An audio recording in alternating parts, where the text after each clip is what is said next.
Now, hear that? That's the babies calling for mum. So I've just been called out to a local family's home who have had their Christmas tree in storage all year, and tonight they've gone to set it up, and as they brought it into the house, they've heard something moving inside. Now, they're not quite sure what it is, so they've called me out to have a look and see if we can find what's living inside the Christmas tree box. Let's take a look.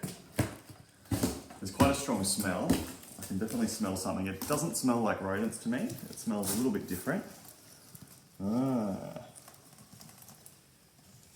So you can see here, this is a bit of a nest.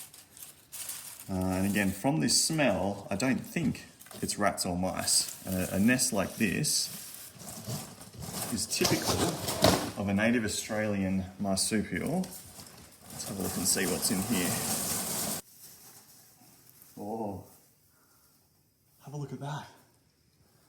So that might look like a little mouse or a rat, but this is actually a brown antechinus. And antechinus are a carnivorous marsupial, in the same family as Tasmanian devils, believe it or not. But this is just a baby, and I think I'm going to find a few more that have been nesting inside this box.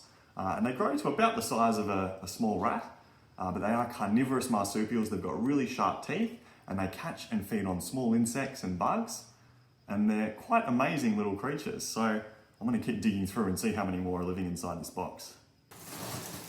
Well, I can hear quite a bit of noise in here. Oh, there's another little one.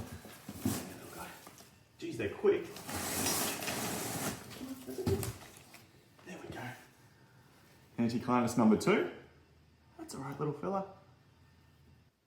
Okay, so I think we've got them all. We're up to 6 little baby antechinus. Now you can see that they've got quite a pointed snout and really round little ears. So that's one way you can determine the difference between an antechinus, which is a carnivorous marsupial, and a common rat or mouse.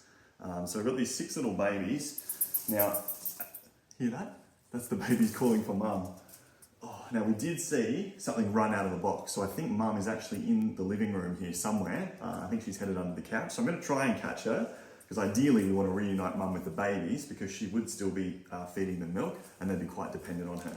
So unfortunately we haven't been able to locate mum, who's still running around the house somewhere, but I'm going to come back tomorrow and set a trap with the hopes that I can catch her and reunite her with her babies. But for the time being, I'm going to take these little fellas back to the sanctuary where our volunteers are going to take over raising them. We have special milk formula that we feed to young marsupials, and we'll keep these guys safe and warm, and hopefully we can catch mum and get them back together. But this is definitely not the Christmas surprise that this family was expecting tonight.